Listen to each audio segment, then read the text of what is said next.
So, paano po ba mag-update ng ating mga application na gamit lamang po ang ating mga Android phone? So, simpleng-simple lang po. Punta lang po tayo sa ating mga Play Store.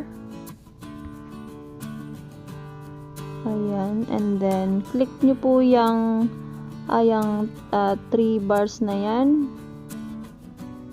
And then, My Apps and Games.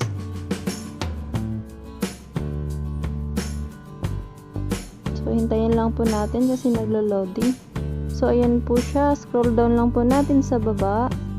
So, eto po yung mga application sa ating cellphone na kailangan po siyang i-update. And may nakalagay naman po na pwede nyo po siyang i-update all. And pwede din pong i-update nyo lang po siya isa-isa kung alin lang po dyan ang gusto nyong i-update. So, click nyo lang po yung application nyo na gusto nyo i-update.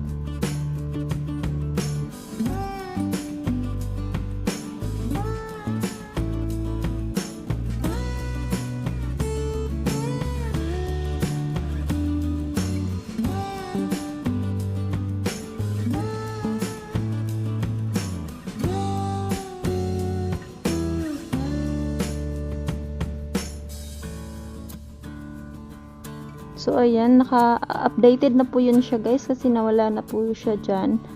And, hindi po siya i-update all kasi hindi ko naman po ginagamit yung ibang apps na yan. So, ang i-update ko lang po is yung mga ginagamit ko na application. So, itong Google Chrome, i-update po natin yan.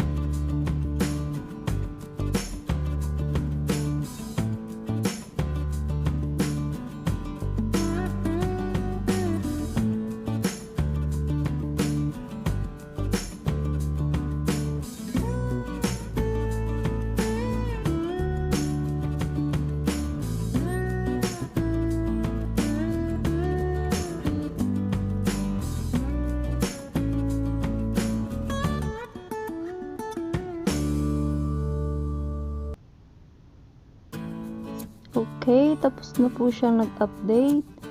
And ano pa po bang i-update natin? And ito din pong Gboard, update ko po yan.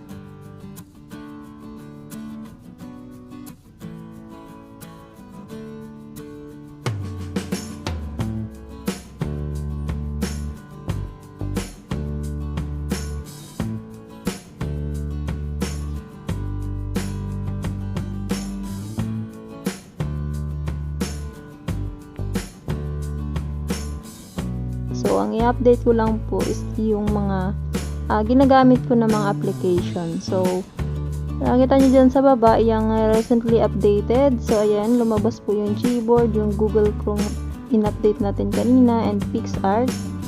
So, yung mga Facebook, screen record.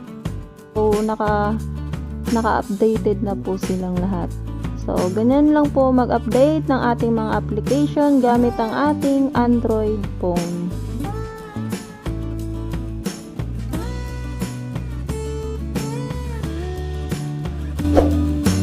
So, ayun lang po. At huwag pong kalimutan mag-like, share, comment, and subscribe my YouTube channel, Xianderlee TV. At pakihit na rin po ng notification bell para updated kayo sa mga bago kong tutorial na video. Thank you so much guys! See you on my next vlog!